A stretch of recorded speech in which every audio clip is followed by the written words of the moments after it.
오늘 우리에게 주신 하나님의 말씀은 구약 성경에서 봅니다. 구약 성경 880쪽 시편 106편 5절 말씀입니다. 봉독합니다. 나로 주님의 택하신 자의 형통함을 보고 주님의 나라의 기쁨으로 즐거워하게 하시며 주님이 주신 터전과 함께 자랑하게 하소서.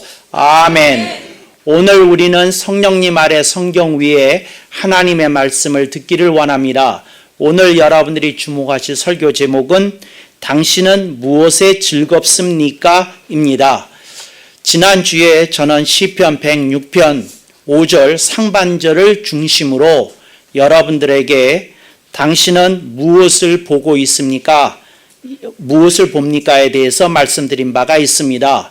오늘은 특별히 시편 106편 5절 가운데서 중간절만 보도록 하겠습니다. 그 부분은 주님의 나라의 기쁨으로 즐거워하게 하시며입니다. 다음 주에는 하반절을 중점적으로 보도록 하겠습니다. 하반절은 주님이 주신 터전과 함께 자랑하게 하소서. 그건 다음 주에 다루도록 하겠습니다. 오늘 우리들이 중간에 있는 말씀을 듣는데 이 말씀을 묵상하면서 저는 마음이 심히 무거워졌습니다. 그 이유는 우리 사회에서 점점점 더 공공성이 무너지고 있다는 것입니다. 공공성이라고 하는 것은 이런 겁니다. 공동체에 대해서 생각을 하고 사회에 대해서 생각을 하고 또 나라에 대해서 생각을 하고 국제정세에 대해서 생각을 하고 또 사회에 전반적으로 팽배한 현실과 그것이 제시하고 있는 문제들에 대해서 갈등에 대해서 고민하는 것을 공공성이라고 부릅니다. 공공성의 반대말이 있습니다. 근데 이 반대말을 한국어로 정확한 용어가 아직 정립되지 않았기에 장성 목사가 신학 용어로 하나 만들었습니다. 공공성의 반대말이 뭐냐? 사독성이라는 말입니다. 사서로울 사, 독립할 때 홀로 독, 그래서 사독성이라는 말입니다. 그러니까 사람이 자기 개인적이고 또 자기가 부딪히고 있는 현실에 치중하는 것을 사독성이라고 얘기를 합니다. 그래서 사람들은 이렇게 얘기합니다. 나는 내가 부딪히고 있는 현실만 해도 감당하기가 어려워. 나라? 그건 뭐 정치인들이 알아서 하시든지 말든지 나는 그렇게 복잡한 문제에 나는 지금 생각할 겨를이 없어. 이렇게 제끼는 것을 말합니다. 그래, 청년 실업이 심각한 문제지. 그렇지만 나이 든 나는 내 현실, 내 가족 챙기기도 바빠. 그거 중요한 문제인지는 알지만 나하고는 먼 얘기야. 뭐 이렇게 생각을 하게 되면 될수록 공공성은 멀어진다는 이야기입니다. 저희 아버님께 제가 이렇게 물어본 일이 있습니다. 아버님께서도 그 외정시대에 창씨개명을 하셨습니까? 창씨개명을 하셨다는 거예요. 창씨개명을 안 하면 어떤 일이 벌어집니까? 사회에서 완전히 결별을 하고 산속으로 들어가는 수밖에 없다는 것이지요. 그래서 대부분의 사람들이 그 외정치하에 창씨개명을 하셨다는 겁니다. 그래서 제가 저희 아버님께 여쭈어 봤습니다. 그러면 아버님께서 외정치하에 그 목사로서 무슨 설교를 하셨습니까? 저는 이런 게 굉장히 궁금했습니다. 그랬더니 아버님께서 하시는 말씀이 뭐냐면 그 아들아, 그게 상당히 부끄러운 일인데 공공성을 외면하는 설교를 해왔다. 이렇게 말씀을 하셨습니다. 그게 무슨 말이냐면 국제정세에 대해서 말할 수 없었고 정치에 대해서 말할 수 없었고 사회에 대해서 말할 수 없었고 민족 문화에 대해서 말할 수 없었고 그러니까 이제 검열에 걸리지 않는 선 내에서 이렇게 상징적으로 비유적으로만 설교를 하되 설교의 주안점이 개인 생활이나 현실이나 예수님을 믿고 구원을 받는 것과 예수님을 믿고 현실의 문제를 해결하고 삶의 개선을 가져다 주는 그 어떤 것에 대해서 이렇게 설교해 왔다는 것입니다. 이것이 비단 저희 아버님만의 이야기는 아닐 것이라고 저는 판단을 합니다.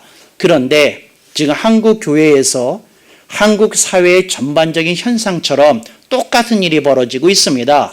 그러니까 공공성의 설교는 찾아보기가 힘들다는 겁니다. 무슨 설교를 하느냐? 사독성에 대한 설교만 한다는 겁니다. 그러니까 개인적으로 가정적으로 치우친 문제에 대해서 그리고 그것을 어떻게 타개하고 축복을 받는지에 대해서 하나님의 말씀의 주안점이 너무도 오래도록 너무도 길게 너무도 이렇게 중독된 현상처럼 설교하고 있다는 것입니다. 그래서 오늘 우리들이 그 광복 70주년을 맞이하면서 시편 106편 5절 중간절을 저희가 보고 있는데 이 중간절이 우리들에게 보여주는 것이 있습니다. 이 시편 기자는 이런 얘기를 합니다. 주님의 나라의 기쁨으로 즐거워하게 하시며 하고 얘기를 합니다. 여기서 여러분들이 두 가지 단어에 주목하셔야 됩니다. 하나는 기쁨이라는 말이고 하나는 즐거움이라고 하는 말입니다. 그런데 기쁨이 뭔지에 대해서 설명을 드리겠습니다. 기쁨은 샘처럼 솟구치는 것입니다. 저절로 흘러나오는 걸 기쁨이라고 얘기를 합니다. 즐거움이란 뭐냐? 자극에 대한 반응으로 나오는 현상을 말합니다. 예를 들자면 사람들은 즐거움을 요즘 젊은이든지 나이 든 분들인지 할 것 없이 주로 세 가지로 즐거움을 얻습니다. 첫 번째가 뭐냐? 이거 말하기가 좀 곤란한데 하여튼 음악입니다. 그래서 사람들이 자기의 즐거움을 얻기 위해서 음악을 듣고 있다는 겁니다. 두 번째로 사람들이 즐거움을 얻기 위해서 하는 게 뭐냐? 나이든 어른이든 할 것 없이 게임을 합니다. 근데 게임을 왜 하느냐? 즐겁기 위해서. 음악을 왜 듣느냐? 즐겁기 위해서 한다는 겁니다. 그리고는 사람들이 세 번째로 추구를 하는 게 있는데 그게 뭐냐? 그게 맛집입니다. 그러니까 맛있는 거 먹는데 사람들이 혈안이 되어 있다는 겁니다. 여러분, 대한민국 TV 프로에서 먹방이 대세입니다. 그러니까 여기를 틀어도 먹는 얘기, 저기를 틀어도 먹는 얘기. 무슨 먹지 못해서 죽은 귀신들이 다 달라붙었는지, 아니 그렇게 무슨 TV를 통해서 먹는데 그걸 집중할 필요가 있습니까? 그거 보지 않고 그냥 편안하게 밥 먹으면 되는 거고, 뭐 요리해 먹을 일이 있으면 네이버 검색을 해가지고 뭐 하나 찾아서 한번 해 먹으면 되는 것이지, 그렇게 그 TV를 보면서 군침을 흘리고 또 그렇게 많은 시간과 정력을 그 먹는데 쏟아야 되겠습니까? 근데 사람들이 뭐에 빠져 있다? 즐거움에 빠져 있다는 것이지요. 그래서 여러분에게 얘기합니다. 즐거움이 뭔지를 알아야 됩니다. 이게 뭐냐면 자극에 의해서 일어나는 반응이라는 걸 여러분이 기억하실 수 있기를 바랍니다. 그런데 이분이 뭐라고 얘기하고 있는고 하니 자기는 즐거움을 얻고자 하는 게 있는데 그게 뭐냐? 게임도 아니고 먹방도 아니고 음악도 아니고 뭐냐? 주님의 나라의 기쁨이라는 겁니다. 근데 이 주님의 나라의 기쁨이라고 하는 것은 무슨 말인고 하니 하나님의 말씀대로 되어지는 나라, 이게 주님의 나라의 뜻입니다. 그러니까 하나님의 말씀대로 다스려지고 하나님 말씀대로 사는 사람들이 사회적인 인정과 평가를 받는 그런 사회, 이게 주님의 나라인데 이분이 뭐라고 얘기를 하고 있는고 하니 나는 주님의 나라의 일원인 것을 내 즐거움으로 삼겠고 내가 그것에 조금이나마 제가 서 있는 자리에서 그 말씀대로 살아서 나라에 기여하는 것으로 즐거움을 삼겠다는 겁니다. 이런 말씀 들으면 생각나는 인물이 있지 않습니까? 안중근 의사 같은 분입니다. 이게 뭐냐? 안중근 의사가 가족 생각하면 절대 광복투쟁에 나설 수 없습니다. 본인이 그 짓을 했을 때에 가족에게 어떤 후환이 생길 거라는 건 삼척동자도 그 헤아려 볼 수 있지 않습니까? 성공하면 엄청난 보복일 거고 성공하지 못해도 또 엄청난 보복일 것입니다. 근데 가족 생각했으면 도무지 해서는 안 될 짓입니다. 또 친척들을 생각해서도 도무지 해서는 안 되는 짓입니다. 그런데 이 사람이 무슨 짓을 했느냐? 나라가 소중하다는 겁니다. 대한민국이 소중하다는 겁니다. 그래서 움직였습니다. 그래서 여러분들 기억하십시오. 가족이 중요한 사람은 인물이 되지 못합니다. 내가 여러분한테 얘기합니다. 당신에게 가족이 그렇게 중요합니까? 당신은 외정시대에 광복투사는 절대 못 됐을 인물입니다. 그러니까 이게 불가능한 일입니다. 가족을 생각을 하고 친척을 생각하면 도무지 할 수 있는 일이 광복투쟁이라는 것이 아니라는 걸 여러분들이 기억해 주실 수 있길 바랍니다. 여러분, 한국전쟁이 일어났을 때 전부 다 자원해서 전선에 나갔던 게 아닙니다. 요리조리 군대의 징집을 피해서 숨어 살았던 사람들이, 젊은이들이 꽤 됩니다. 왜 피해 다녔을까요? 아니, 내가 군대를 가게 되면 우리 아버지 어머니를 누가 봉양해? 거룩해요. 굉장히 거룩해. 굉장히 훌륭해. 우리 할머니 누가 걷어먹여? 내가 이렇게 숨어 살아서도 걷어먹여야지. 이런 사람들이 꽤 됐다는 거 여러분들이 알아두실 수 있기를 바랍니다. 하나님의 말씀 속에서 우리들이 조금 더 주목해야 됩니다. 이분은 이 얘기를 하고 있는 겁니다. 주님의 나라가 되어가는 것이 제 기쁨입니다. 그것으로 제가 일상의 즐거움을 삼겠습니다. 이렇게 얘기하고 있다는 거죠. 이게 무슨 말이냐면 나라를 위해서 투쟁하는 것이 가장 소중한 일이다, 이렇게 생각을 했다는 겁니다. 여러분, 참 안타까운 일인데 지금 남북이 대치하고 있지 않습니까? 마침 제가 이런 의도로 설교를 하려고 그랬던 건 아닌데, 그랬더니 그 일대에 그 민통선과 연관이 된 사람들은 출입도 통제되고 또 뭐 또 일어나고 있습니까? 이제 대피소에서 이렇게 지내야 되는 일이 있지 않습니까? 그런데 이분들이 굉장히 힘들다고 고통을 호소하고 뭐하고 이렇게 얘기를 합니다. 그래서 저는 그걸 보면서 이런 생각을 했어요. 저 수준이 대한민국 수준이 아닐까. 그러니까 여러분들도 국가가 지금 존망을 걸고 이 북괴군하고 대치하고 있는 어떤 상황이 벌어졌을 때 여러분들은 그런 무슨 위대한 가치는 다 귀찮고 그냥 생활에 불편한 것만 가슴에 담지 않겠는가. 그게 지금 그분들의 그 수준만이 아니고 이게 대한민국 수준이 아닐까 하는 그런 우려를 갖게 됩니다. 근데 여러분들이 조금 생각해 보실 수 있기를 바랍니다.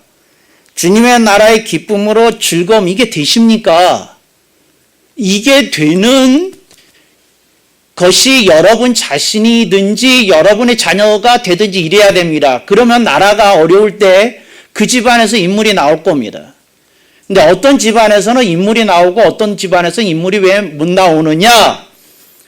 개인과 가정이 지독하게 중요했던 집안에서는 인물이 안 나온다는 겁니다.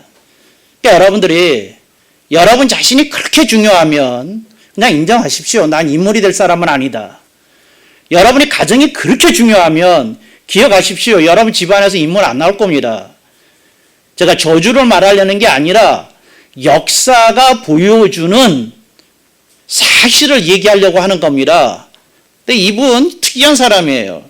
주님의 나라의 기쁨으로 그걸 일상의 즐거움으로 삼겠다고 얘기하지 않습니까? 이거 정말 쉽지 않은 얘기인데 이걸 얘기하고 있다는 거죠. 이런 소중함이 우리의 순국 선열들이 걸어간 발자취였다는 거고 애국 투사들이 우리들에게 보여준 그들의 발자취였다는 겁니다. 그러니까 여러분들이 좀 광복 70주년에 조금 이렇게 생각을 좀 해보십시오.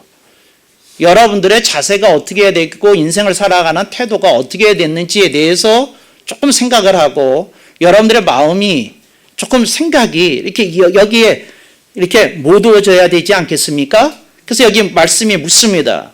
당신은 무엇에 즐겁습니까? 제발 그런 즐거움에 이제 그만 빠지세요. 먹방 제발 그만. 그 TV에서 예능 프로 이제 제발 그만. 정말. 그 스타들이 여러분한테 무슨 100원짜리 한 장 준 일이 있습니까? 스타들한테 목말라하게. 그만 봐도 되지 않겠습니까? 근데 전혀 아멘이 없잖아요. 그래, 내가 알았어요. 그러니까 호응 없는 거. 정말 그걸 그렇게 보고 싶어요? 끝이 없어요. 하여튼 끝이에요. 예능 프로가 끝이 없고 먹방이 끝이 없고 정말로 이런 현실 이거 언제 끝나야겠습니까? 여러분들 손에 의해서 빨리 끝내주세요. 이제 먹방이 사라진 TV 프로 이게 대한민국의 수준일 테니까 예능 프로가 사라진 대한민국의 TV 프로 이런 걸 좀 보고 싶습니다. 여러분들이 좀 정신이 깨어나서 좀 이 주님의 나라의 기쁨으로 좀 즐거워하는 거 좀 가슴에 품고 이렇게 살아야 되지 않겠습니까? 내 개인만 붙들고 언제까지 살 겁니까? 나도 뭔가 좀 해야 되겠다. 이거 좀 생각해야 되지 않겠습니까? 참 답답한 일이지. 답답한 일이죠. 어떤 앞차에서 화물차에서 와 하고 그 화물이 쏟아졌어요. 고속도로에서. 그래서 1차선, 2차선, 3차선, 4차선이 다 거기 이렇게 떨어진 그 물품들로 그냥 난장이라 가지고 자동차가 다 섰어요. 근데 놀라운 사실은 아무 운전자도 나와서 그거 안 치우고 경찰이고 뭐 할 때까지 꼼짝 않고 자동차 속에 앉아 있었다는 거예요. 그 생각하면서 그 이미 모든 차선이 정지된 상태이거든요. 그 비상등 켜고 그러면 그 나와서 그걸 좀 치워서 갓길로 양쪽 갓길로 치우는 일에 동참하면 안 됩니까? 근데 꼼짝 않고 이렇게 있더라고요. 무슨 생각을 하는지 이해가 안 되는 그런 어떤 일들이 너무 많이 벌어져요. 그러니까 공공성은 아무 상관이 없고 그냥 개인적인 일에만 너무 치우치는 거. 주님의 나라의 기쁨으로 즐거워하게 하시며 이게 참 어려운 얘기인데 여러분 어떻습니까? 이게 무슨 얘기냐면 내 인생의 보람이 될 만한 것으로 일상의 즐거움을 삼는다 그 말입니다. 요거는 정말 가치 있고 내 인생에 보람을 줄 만한 것이야. 그렇다면 내가 이 일을 한다는 것이 굉장히 일상생활에서 즐거움을 주는 것이어야 되겠다. 이런 마음이 좀 들어야 되거든요. 내가 묻겠어요. 안중근 의사가 얼마나 피 터지게 사격 연습을 했겠어요. 내가 여러분에게 묻겠습니다. 이토 히로부미가 안중근 의사님 꼭 한 방에 명중시켜 주세요. 나는 꼼짝 않고 이 자리에 있을 테니까 그랬겠습니까? 그걸 명중시켰다는 게 그 구식 권총으로 그걸 명중시켰다는 게 놀랍지 않습니까?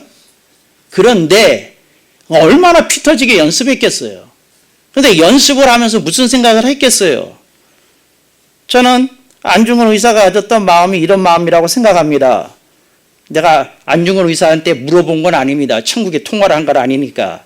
시편 106편 5절 중간절 주님의 나라의 기쁨으로 즐거워하게 하시며 그래서 본인이 사격 연습을 할 때도 즐겁게 하지 않았겠어요? 이게 내가 할 수 있는 일이다. 기회가 오면 내가 반드시 해낸다. 그런 마음이 있었지 않았겠어요? 여러분의 삶 속에 좀 이렇게 보람된 것으로 즐거움을 느끼는 일들이 있으셔야지 여러분 몸에 그 말초 신경만 자극하는 거 가지고 즐거움을 느낀다면 너무 인생이 초라하지 않아요? 너무 인생이 정말 무가치하지 않아요? 그렇게 붙들고 사는 게 정말 답답한 사람들 많아요. 내 인생의 최고 가치는 은행 통장입니다 하는 젊은이도 있어요. 그래서 다달이 올라가는 그 적금 금액을 보면서 인생의 보람을 삼는데 정말 젊은이가 얼마나 정신이 빠지면 그 지경에 빠질 수 있겠어요? 전혀 아멘이 없으셔요. 그 숭고한 뜻을 좀 품어야 되지 않겠어요? 이런 걸 해야 되겠다. 뭐 해야 되겠다. 그랬어요. 놀부가 흥부 집에 놀러 왔다는 겁니다. 그래서 놀부가 이런 얘기를 했어요. 자샤, 이게 사람 사는 꼴이냐? 이랬다는 거예요. 말이 맞잖아요. 지질이 가난한데 아이들은 12명도 더 넘으니 얼마나 이게 사람 사는 꼴이냐? 자식이. 이게 뭐 기 사람 사는데 가치마가 않구만 이랬어요. 근데 놀부가 말한데 틀린 말 아닌데 그게 틀린 말입니다. 왜 틀린 말인 거 아니? 놀부가 흥부집을 도와주질 않았거든요. 그래서 흥부가 화딱지 나서 이렇게 얘기했다는 거예요. 형이 무슨 상관이야? 100원 한 장도 안 도와주면서 말하지 마! 이랬다는 거예요. 나는 흥부가 마음에 들어요, 정말. 정말 마음에 들어. 요즘은 그런 게 있어요. 친척이 누가 하나 잘 살면 그 사람한테 괜히 기 죽어요. 뭐 밥 한 끼도 얻어먹지도 못하면서. 기는 왜 죽는 거야? 정말. 아멘 안 하네. 계속 기 주고 살겠다고. 나 정말. 무슨 소리야. 흥부가 그러겠다는 거예요. 근데 형이 뜨끔했나 봐, 놀부가. 그래서 놀부가 뭐라 그랬냐면, 그건 네 말이 맞다. 그런데 말이야, 너 언제까지 이렇게 살 거야? 그 말을 하면서 집 밖으로 이렇게 이제 그 마루에서 내려가지고 이제 집 밖으로 나가려고 그랬다는 거죠. 그러더니 흥부가 이런 얘기를 했다고 그래요. 전설상에 전해오는 얘기인데, 여러분들 아마 흥부전에서 그 대목은 안 읽어봤을 것 같아요. 그런데 그 흥부가 했던 말이 이랬다는 거예요. 참 의미 있는 말인데 뭐냐면, 형, 돈이 사람을 만드는 게 아니라 가치가 사람을 만드는 거야. 정말? 그랬더니 한 생명, 제비의 생명을 귀중하게 여기는 가치를 지닌 흥부는 대박이 터졌고 그 가치를 가볍게 여기고 흉내를 내려고 그랬던 놀부네 집에는 똥박이 터졌다는 거 여러분이 잘 아시리라 믿습니다. 그게 하나의 비유인데 가치를 품고 살아야 되지 않겠습니까? 조금 더 의미 있는 거 이런 거 생각하면서 살아야 되지 않겠습니까? 여러분 너무 그런 가치를 무시하고 이렇게 살면 그거 여러분이 살고 있는 사회가 점점 힘들어질 거라는 거 여러분들이 기억하실 수 있기를 바랍니다. 거지 부자가 예배를 듣고 대화를 나누는데 나가면서는 거예요. 장성 목사님 설교 잘하지? 아버지가 아들한테 얘기합니다. 아들이 하는 말이, 아버지는 설교의 요점이 뭐라고 생각하세요? 이랬어요, 아들이. 그러니까 아버지가 설교 잘하지 하고 말을 했기 때문에 책임이 있잖아요. 그러니까 뭐라 그러냐면, 공공성이지, 사독성에 빠지라는 말이지, 빠지지 말라는 말이지, 그랬어요. 그랬더니 아들이 또 한 번 더 물어요. 거지에게 공공성이라는 게 뭡니까? 그렇잖아요. 가진 게 없는데, 밥 먹고 사는 것도 힘들어 죽겠는데 거지에게 무슨 공공성이 있습니까? 그랬다는 거예요. 그랬더니 하는 말이, 우리는 이미 공공성을 실천하고 살고 있지. 그러니까 아들이 눈이 회등거려져 가지고, 저희가 무슨 공공성을 주고 있나요? 좀 못 사는 집도 우리에게 밥 한 그릇을 주면 나도 누군가에게 도움이 되고 있다 하는 뿌듯함을 심어주고 있지. 너는 그걸 잊지 말아야 된다. 너는 우리가 도움을 받고 있는 것만 생각하면 안 되고 사람들에게 뿌듯함을 주고 있다는 사실을 기억해야 된다. 그러면서 하는 말이, 이 거지 아버지가 하는 유명한 말이 있어요. 무슨 말이 맞냐면, 이건 이 어지간한 부자도 주지 못하는 거란다. 여러분, 부자는 뭐라고요? 사람들에게 뿌듯함 주지 못합니다. 왜? 인색에서 부자가 됐으니까요. 그렇지만 못 사는 집에서 거지가 왔을 때 반가란 거를 나눠주면 왠지 마음이 뿌듯하잖아요. 도와주고 사는 삶 같아서. 저 사람한테 오늘 먹거리 준 것 같아서 뿌듯하잖아요. 오늘 우리들이 조금 눈이 열려져야 됩니다. 아하, 내가 할 수 있는 일이 무엇일까? 내가 정말 가치를 품고 이렇게 할 수 있는 일에 대해서 여러 번 움직이기 시작하지 않으면 어느새 꼬부랑 할아버지 할머니 시절 올 겁니다. 그러면서 말하기를, 아유, 젊은 시절에 내가 조금 더 의미 있는 가치를 품고 누구를 좀 도우면서 뭔가 가치 있는 일을 하면서 살 걸.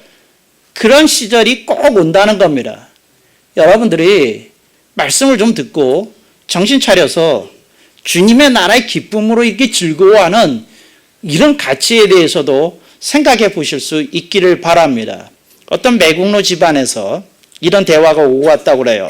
아들아, 우리 친척들이 다 잘 먹고 잘 살게 된 거는 우리 집안에 이완용이라는 매국노 대인물께서 계신 덕이란다. 말 맞잖아요. 그 한 분은 자기 한 몸을 매국노로 내어놓으시고 일가 친척이 다 잘 먹고 잘 살게 하셨느니라. 우리가 그분의 제사 때 후하게 제사를 드리는 이유가 여기에 있느니라. 이렇게 얘기했다는 거예요. 이야, 정말 기가 막힌 얘기 아니에요? 그랬더니 그 집안에 어떤 똑똑한 아들이 있었나 봐요. 그래서 이런 얘기를 했다고 그래요. 무슨 얘기를 했다고 그러냐면, 그러면 아주 희한한 말이야. 그러면 앞으로 우리 집안은 대대로 매국노를 배출해야 되겠습니다. 그랬더니 아버지가 그 얘기를 자식이 유머가 있기는, 그리고 돌아섰는데 그 가슴에 맺히더래요. 이게 가슴에 턱 하고.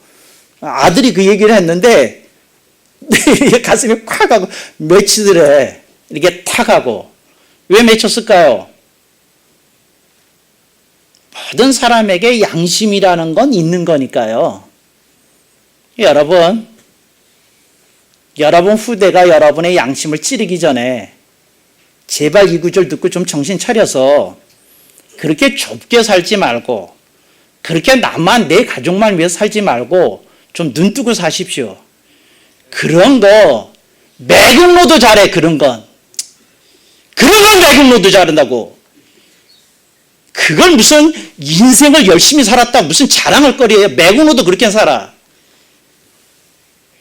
정신 차리셔서 좀 이런 구절 가지고 좀 이런 말 하면 얼마나 좋겠어요. 이 말씀이 여러분들에게 팥빙수보다도 시원한 말씀이 되기를 주님의 이름으로 축원합니다. 아멘. 한번